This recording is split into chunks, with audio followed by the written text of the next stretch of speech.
I can hear you.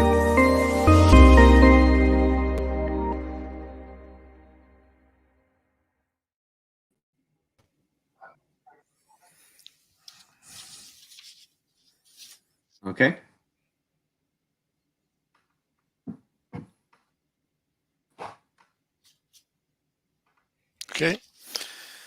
Okay, very warm welcome to the launch of our manifesto for the 2021 election. Now, we've got around 40 minutes this morning to introduce the platform upon which we will compete in this election. Now, it's a very distinctive manifesto, which is socially conservative, but full of practical solutions to address many social problems we are facing in Scotland. You will not see or hear anything like this from the other parties who hide behind the title of Conservative, but are centrists and progressive, just like the SNP, the Greens, the Lib Dem. It's this one-dimensional nature of Scottish politics which led to the formation of the Scottish Family Party in 2017. The values which are espoused by the progressives are not the values of the vast majority of the Scottish people. There is a void at the heart of Scottish politics. We have a politics of grievance mongering, blame culture, prohibiting the activities of the individual, and state interference into every aspect of our lives, including the thoughts and opinions we express around our dining rooms. So we've grown over the last 4 years in terms of members, benefactors and supporters, and we're fielding a full list of regional candidates and 7 constituency candidates in the election. So Richard, Philip and myself are going to pick some items from the manifesto as examples of our innovative policies. And of course, you can view this manifesto on our website. You can put comments, questions or observations onto the chat, which we will pick up at the end of the short presentations, where we have about 20 minutes for questions and answers. So first, I would like to pass on to Richard. Well, thank you very much. Those who know, I'm Richard Lucas, the leader of the Scottish Family Party. And I'm going to talk about 2 areas of our policy very briefly. The first one, obviously, the clues in the name, is about family. We really regard family as the fundamental building block of a healthy society, and the role of the state is to support families, not to interfere in them. Whereas the view of the government is not just within the government, it's within the Scottish political establishment more widely. It's that parents are basically bungling amateurs, unenlightened, old-fashioned. It's the state and it's the experts who know best about bringing up children. Now, when you hear that, you're probably thinking, oh, that's like the named person scheme. Hasn't that been dealt with? Didn't that get struck down? Well, that legislation did, but the philosophy behind it is very definitely alive and kicking in Scotland. And I'm just going to point out very briefly 2 aspects that we're concerned about of this philosophy still having an influence. The first is that the Scottish government's proposing a redefinition of child abuse. Remember the named person scheme, a big concern was it lowered the threshold at which the state interfered in family life. It meant they would be interfering in more everyday issues with families. So having failed on that front, they're now trying on a different front, redefining child abuse. So they want to make child abuse things like make a child feel that their opinions, views or feelings are worthless. Expose a child to anger. They say that's child abuse. I mean, you can see here, the smacking ban is just the beginning of this process. Ridicule a child. They say that's child abuse.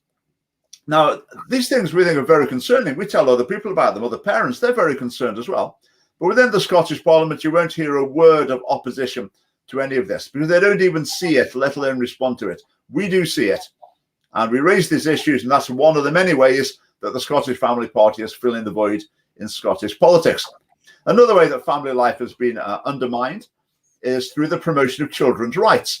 Now, you probably think children's rights, obviously that's a good thing. Who could be against human rights? Well, indeed, the actual content of the United Nations Convention on the Rights of the Child, we're right behind it. No torture, no child soldiers, etc. But they're pretty irrelevant mainly to children in Scotland.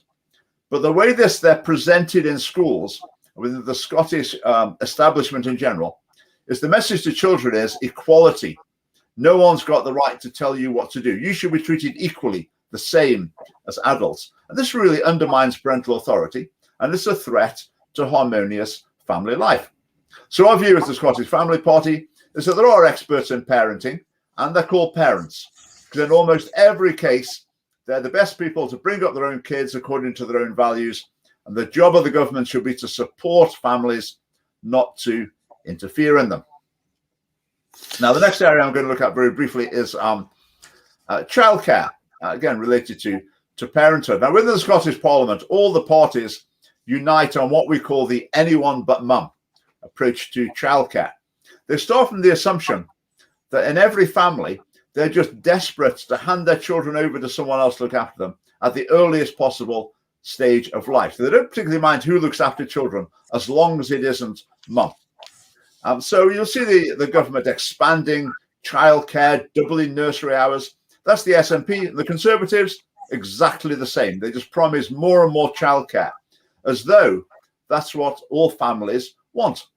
But that's not what all families want. If you look at research around the world, often mothers in particular, fathers as well, what they would like to do would be to spend more time with their own children. They would like to have to work less. So our policy is to try and give families choice. Instead of forcing them in one direction, give them choice. So, for example, with the doubled nursery time, if parents don't want that, they could take a payment instead. We would change the tax allowance, so there's a married person's tax allowance. The tax system in the UK is almost uniquely anti-family. And the things we're proposing, they're already policy in many European nations, but we want to bring some fairness for families into the tax system. And just related to this, a lot of families say that actually they would have liked to have more children, but for various reasons, they decide not to. Now, the Scottish government's very worried, quite rightly, about Scotland's very low fertility rate, because each nation needs the next generation. You've really got problems if the population is not reproducing itself. So our policies would enable families to have as many children as they would like to, instead of being deterred by the cost and the other practical difficulties. The SNP's response that they announced just recently was to provide IVF for single women. So they're promoting deliberately producing fatherless children as the solution to low fertility, whereas our solution is family-friendly policies. I mean, the contrast couldn't be more stark. And that's all for now. Thank you. Okay, thank you, Richard. Some great policies there supporting families. I want to pick up on a couple of issues around marriage and our pro-life and anti-euthanasia stance. I mean, marriage is under attack, and our party wants to defend marriage and promote it as an excellent outcome for children. Because when we look at the record in Scotland, levels of drug-related deaths, child eating disorders, youth crime, youth suicides, poor education standards, a lot of that really goes back to the stability of the family, and at the heart of this is marriage. Now, marriage is now seen as a social construct, and that's something that's stopping individuals finding true romantic love. So relationships are promoted by the government. If you find love, then that's it. But we know that's a fairy tale, and we know all marriages are not perfect, and we know many individuals struggle along on their own. That's men with children and mothers with children, and do a very, very good job. But I'm not there to defend them. I want to defend, the traditional family unit, which is bonded together through marriage, because you make commitments, you gain consents, you make commitments in front of lots of witnesses. So it might appear old-fashioned, but we want to support marriage as a vehicle to improving the outcomes for children. So, and no other party is doing that, and they're promoting all types of other marriages, but we want to promote the traditional marriage because of the economic, social, and cultural benefits to Scotland.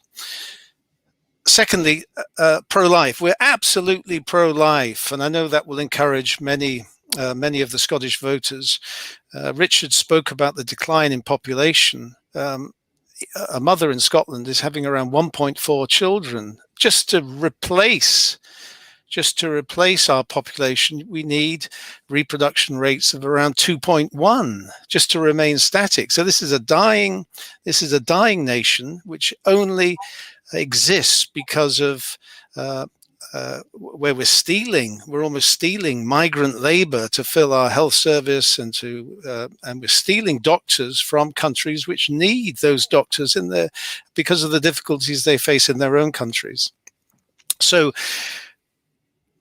life, we respect life from the moment of conception through to the end of life. And we know there are, at the moment in Ireland, they're looking at an assisted suicide bill. There are grumblings at Holyrood about an assisted suicide bill. And we are fiercely against that, because every individual is unique. Every individual should be respected. And once you get on this slippery slope of saying someone has the right to be assisted to die, this becomes a very, very dangerous place. Okay, can I now turn to Philip? Thank you very much, Michael, and thank you, Richard. I'm going to talk now about hate speech and free speech, and what could be timelier than talking about free speech now that the hate speech legislation has been passed in the Scottish Parliament. It's a truly dark, devastating development for open debate and, frankly, for democracy, especially since the majority of people oppose this legislation. We, as the Scottish Family Party, we cherish political, intellectual, religious, artistic, journalistic, academic, and professional freedom, as we state in our manifesto. I moved to Scotland 9 years ago, and in this short time, I could see a drastic decline in openness and banter, something that made me fall in love with Scotland in the first place. And I fear for the heart and soul of Scotland for being silenced in an ideological attempt to legislate away diversity of opinion under the pretense to erase hate. You cannot reduce hate by silencing people. You can only reduce it by listening to people. Open debate helps society to progress in the pursuit of truth and balance. The hate speech legislation will lead to an increase in censorship and self-censorship, and will cause more division and hate, not less. The hate crime legislation has already been used for years by lobby organizations to increase their influence to silence opposing views.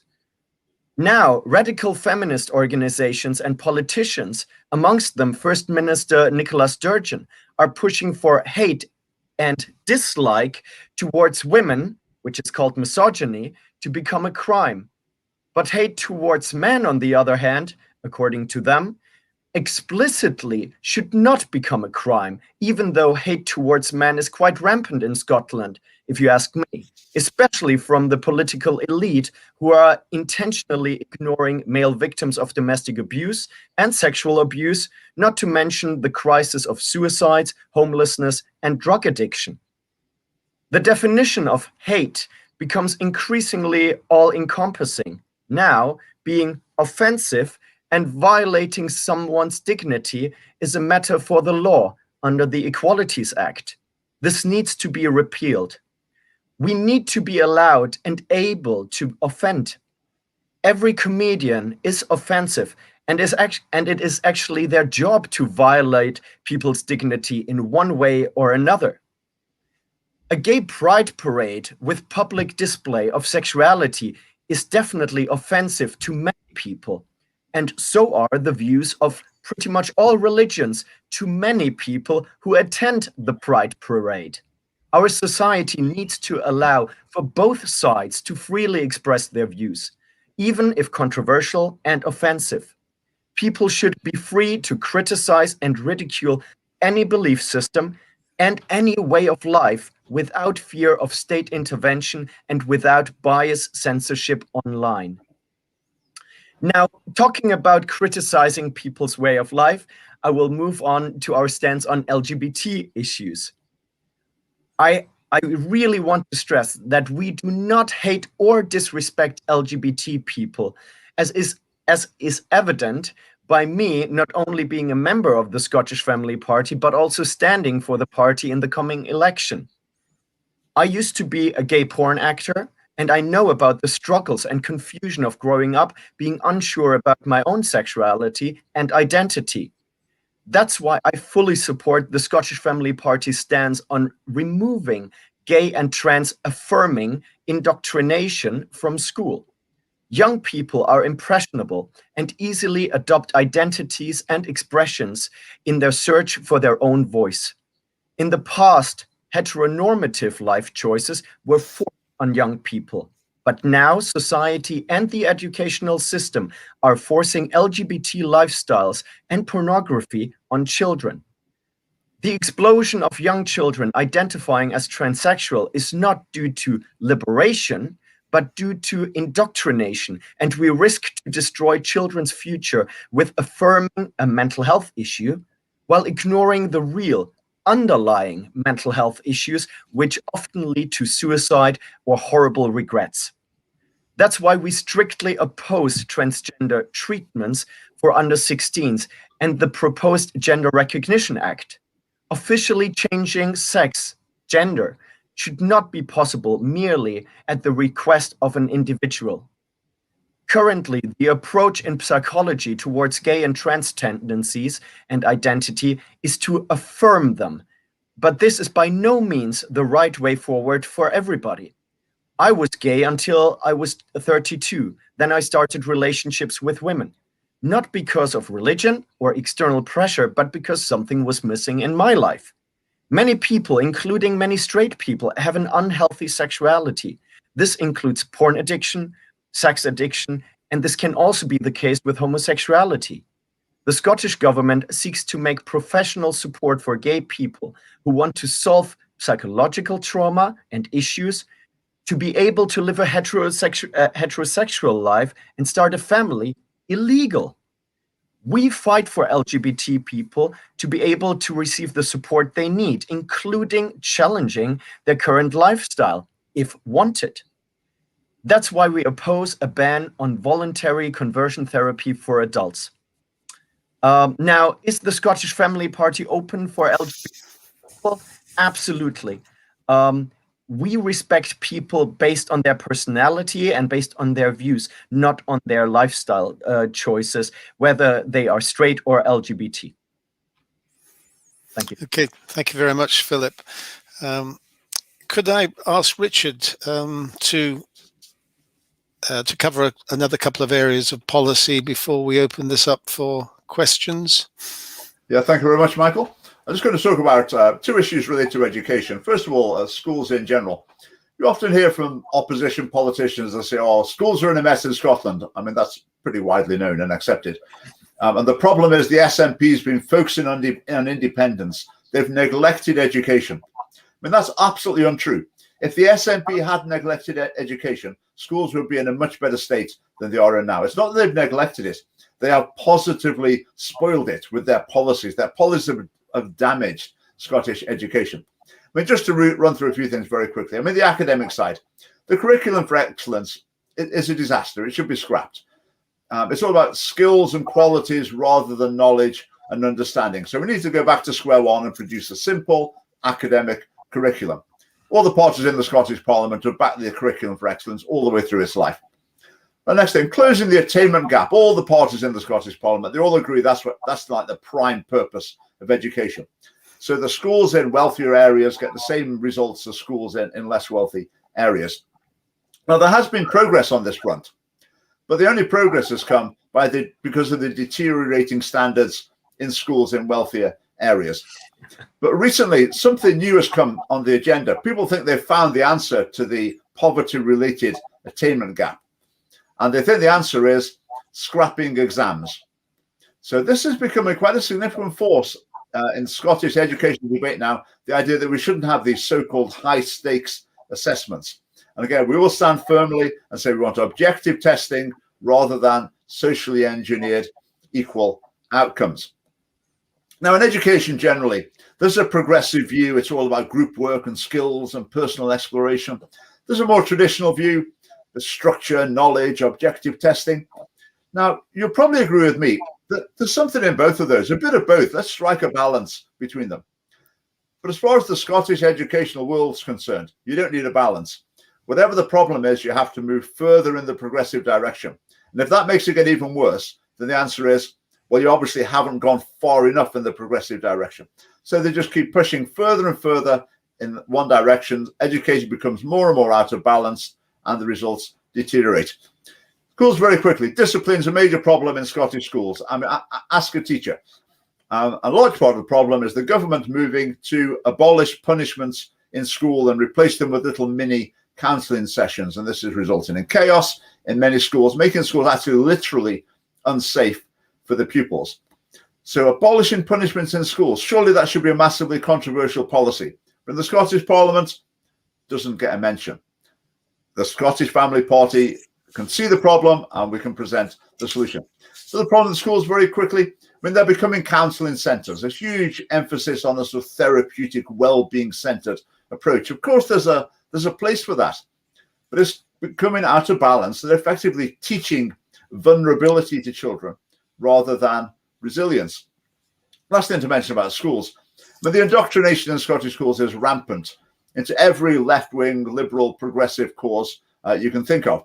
Now, the fact that we object to indoctrination into left-wing sort of ideology, it doesn't necessarily mean that we're right-wing. A lot of these things, the Scottish Family Party doesn't take a position, but it is indoctrination. So things like feminism, LGBT issues, like the Black Lives Matter movement, climate change, they're presented to pupils from the earliest ages from a very distinct political perspective in a way that does amount to indoctrination. The other thing I was going to mention very quickly with education is sex education. We've reviewed this quite extensively as the Scottish Family Party. I mean, we're all for sex education. When I've taught sex education myself, the issue isn't whether or not to have sex education or not.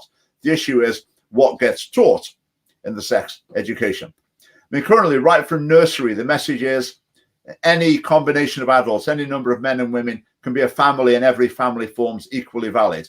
So let the SNP doing the groundwork for its, single mums becoming, single women becoming mothers policy.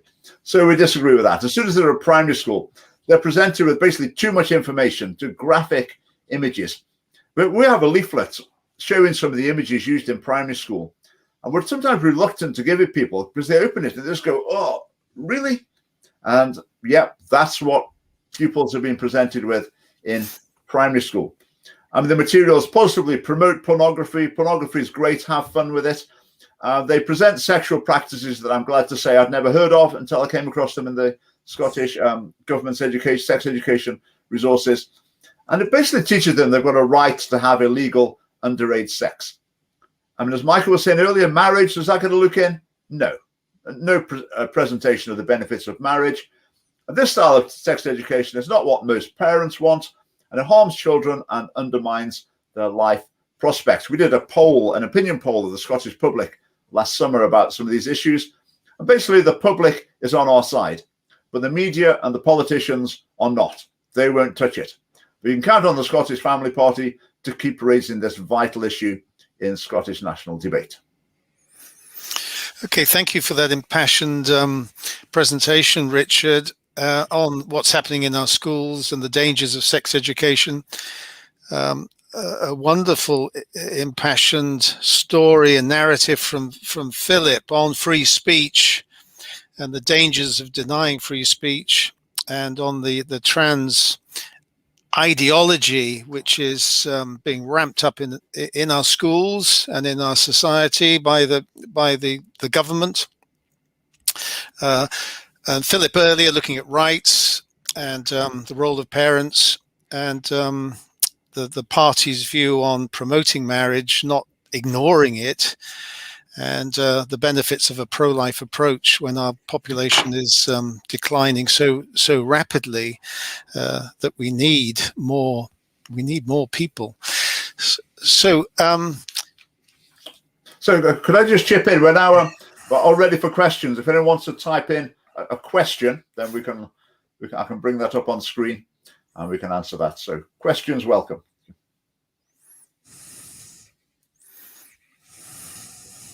Just while we're waiting for questions to come out, I'll just mention something that we're often asked about, and that's what's your policy on Scottish independence and COVID. So I'll just mention those very quickly. Scottish independence, we're neutral on whether that's a good or bad idea. But we do say there's a referendum in 2014, and we don't think there should be another one during the course of the next parliament. So Scottish Family Party MSPs would vote against a referendum during the course of the next Scottish parliament. Thereafter, if support for Scottish independence was in a clear majority for a number of years, then we're not here to be blocking referenda, etc. But that's our current policy: neutral, but we would vote against a referendum in the next parliament. As far as COVID is concerned, we have been for some time. We're basically pushing for a return to full normality at a fast pace, at a very fast pace. Within there've been a lot of things that have been sacrificed to coronavirus. It's a very serious issue, but we really think the time now is to be moving back to normality at a rapid pace. Right, let's have a look here. Here we've got a question, I see.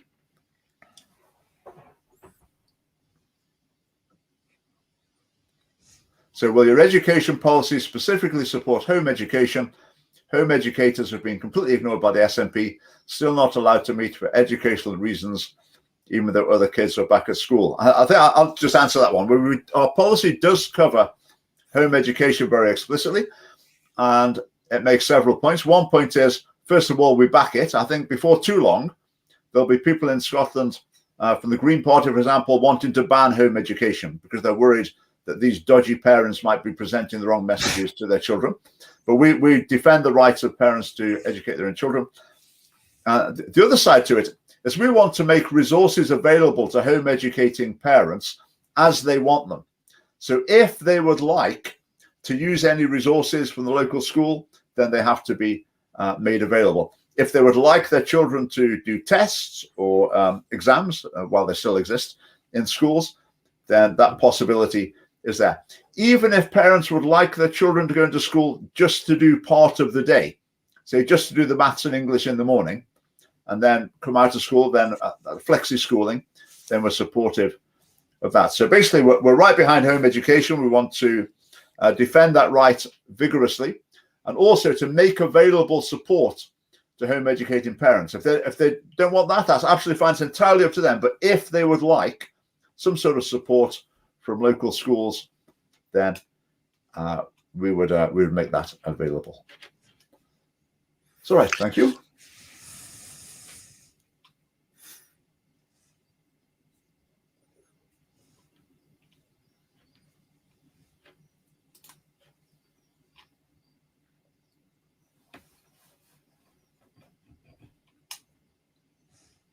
Okay, so these go to mainstream media. We do our best with the mainstream media, but they're very reluctant to publish anything.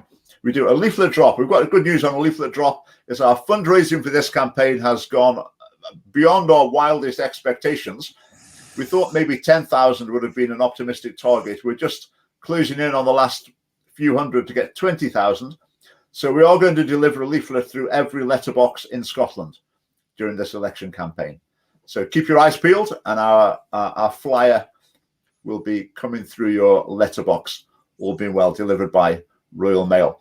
Just say about the crowdfunder, you can find that on our Facebook, YouTube, etc. If you do want to chip in for the last push, we'd really appreciate that.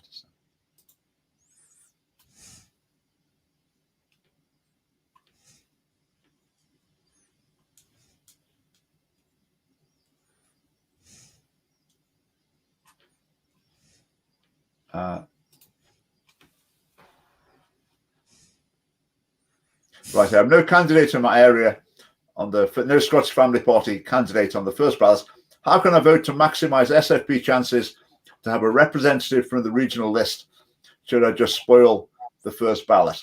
Well, who you vote for with your first vote doesn't affect what happens with the second vote.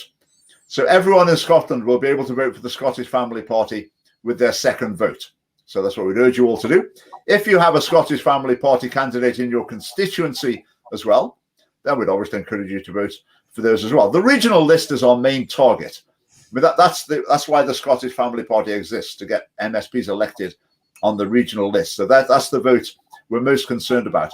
But we stand in constituencies as well, partly because you get attention, you get invited to local events, the local media, etc., by standing in a constituency.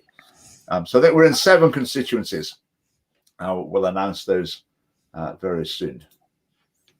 Richard, could we maybe address the issue of churches being closed and not prioritized during the COVID situation?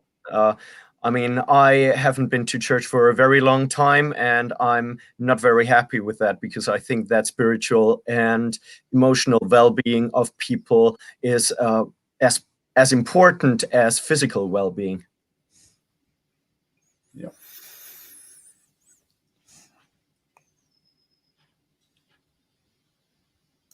Yes, I don't think there's one example, is there, of anyone becoming infected in any church, as far as I know. So when they talk about following the data, and it is almost a denial of our freedom to worship, which is beyond the state, and so they're interfering in church law, in canon law, and denying that basic freedom that everyone's always protected. Yeah. We'd be fighting to get the churches open as quickly as possible and keep them open. Yeah, that's definitely our position. I think closing for churches or other aspects of society as well, not just churches, closing them for a short space of time for an emergency. Okay, but as the time gets longer and longer, it becomes less of a specific temporary measure and becomes more of the getting towards the permanent policy. Yes, as Michael said, we're definitely pushing in that area. Now, I just right.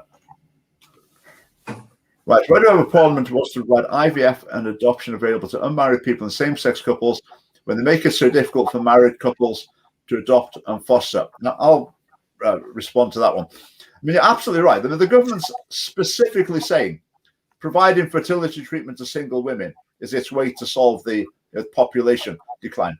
In terms of fostering and adoption, they've had adoption agencies, fostering agencies have had promotional stalls in gay nightclubs in order to recruit LGBT foster carers, adoptive parents. But when I speak to people that I know who've applied to be foster carers and adoptive parents, they're really given a hard time, and they really feel they daren't express some of their religious views on social matters. And it is in our policies that we would change that. I mean, adoption is such a fantastic institution, giving kids what they need from a very difficult situation. Similarly, fostering, I mean, a fantastic way of serving and providing children with what they need at that point. And we just want to have the best people who are able to do that, to put the children in the ideal structure as far as we can, for the sake of their well-being, rather than using it as just a playground for politically correct agendas. So, absolutely. Could I chip in here and say that data is really being ignored, unfortunately. The data is very clear that for children, it's the best to grow up with like a father and a mother. And it seems that due to ideological preferences, a lot of the data that we have is being ignored. And obviously, it seems like the benefit of the children is not what's most important for the government at the moment. Yeah. Right, I'll answer this one. Right, hello, Scott. Right, I feel it's more important to stop the SNP getting seats on the first vote this time round.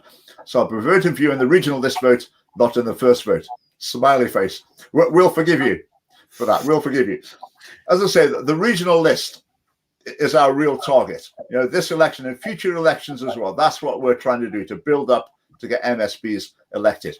The reason we stand in constituencies is it raises the profile of the party. It gives you opportunities to communicate with the electorate in that constituency. Obviously, we're not going to win any constituencies, that's for sure. So if someone were to choose, to vote tactically in a constituency and for the family party on the list, well, that's great. But on the other hand, even within a constituency, every vote counts because the other parties look at it, and if they think, oh, quite a few people voting for the Scottish Family Party, right, we're losing votes here. We need to watch out, because if we keep going the way we're going, maybe we're going to lose even more votes to them. What can we do to try and get these votes back, these people who voted for the Scottish Family Party? And they can help just shift the other parties along a little bit. But to be honest, am I optimistic with the other parties shifting in any positive direction? Well, it seems a pretty long shot. I mean, our mission is to replace them, not to shift them. But I think it is true that there's no such thing as a wasted vote on the regional list or on a constituency ballot. If I could come in there, Richard, I mean, the point that gentleman made, and John McGrory a little earlier, I think if there's, on that first vote in a constituency, if there is an independent candidate that shares our sort of values and principles, vote for them, certainly. But I mean, the spoilt ballot on the first, on the constituency vote, saying that there's nobody who's pro-life or who's anti-euthanasia or who's against transgender ideology, and spoil that first vote. So certainly the less votes that the major parties get is better for us when it comes to the counting up and the allocation of seats within the regional list. Okay, policy on new housing. We do have a policy on housing. We want family homes to be available. We want people to be able to own their own home, not just talking about families, but people in general. We want people to be able to own their own home. So our policies are geared towards making houses affordable. So the SNP, I mean, I'm going to say something positive about the SNP. I mean, this is going to be quite unusual. But they do have policies that try to discourage people buying up large number of homes to then let, which can then price out of the market people who need a house to live in. So we want people to be able to buy a house and then therefore pay a mortgage to invest in their own future and their own family's future, if you like. So our policy is to building houses, very definitely, and also trying to enable families and individuals to buy those houses for themselves. But I did hear of, I think it was in Livingston, someone said that the council was turning down permission for extensions to houses because the schools were full. So they're worried if they let too many bedrooms get built, there'd be too many children. I mean, how crazy is that? I mean, we would be the completely opposite end of the spectrum. We want to provide property and housing that enables people to have families and to invest in their own future.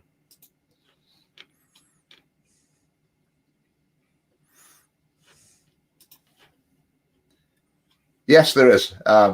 Leo Lanahan is our candidate in Coatbridge. He's our regional chairman for the Glasgow region. Someone asked about Edinburgh as well. I'm the candidate for Edinburgh Pentlands, and Phil Holden, our deputy leader, is the candidate in Edinburgh Southern.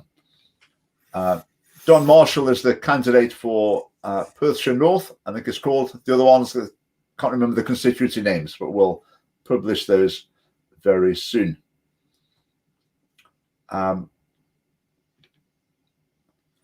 We just asked about the spoiling ballot papers. In the Scottish election, you get two separate ballot papers. There's one for the constituency and then another one. I think it's normally a different colour. I mean, this year there's so many parties standing. It's going to be a huge, great big long scroll that you get, but they are completely different documents.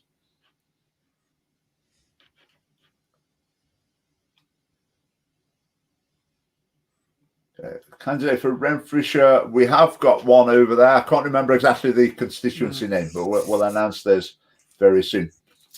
But our allocated time is just about up. Yeah, Perthshire North, Don Marshall, our deputy chairman, is standing against John Swinney. And we're going to have some fun there. We're going to try and embarrass John Swinney with the vulgar and corrupting sex education materials and images that he promotes. In fact, we're starting that project tonight, but I won't give any more about our secret plans. But watch this space. Okay, thank you, Richard. Thank you, Philip, and thank you to all the viewers, and thank you for all those questions. And it's good to see people up and about in the morning, and we might try this timing again. But do get yourself a copy of the manifesto. Do look at it online, and if you like what you see, and if you're not a member, please join us and certainly vote for us in the election. So a very good morning to you.